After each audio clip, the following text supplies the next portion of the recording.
నమస్కారం ఘంటారావానికి స్వాగతం. ముందుగా ప్రధాన అంశాలు. కాసేపట్లో ప్రారంభం కానున్న రుణమాఫీ ప్రక్రియ. నేరుగా రైతుల ఖాతాల్లోకి 7,000 కోట్ల నిధులు జమ.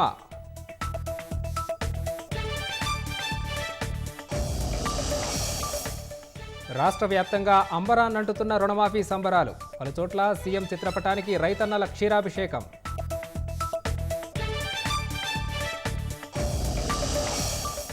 ఈ నెల 23 నుంచి అసెంబ్లీ సమావేశాలు.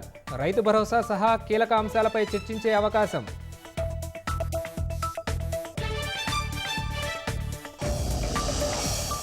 రాష్ట్రంలో మరో 4 రోజుల పాటు అత్యంత భారీ వర్షాలు. పలు జిల్లాలకు రెడ్ అలర్ట్ జారీ.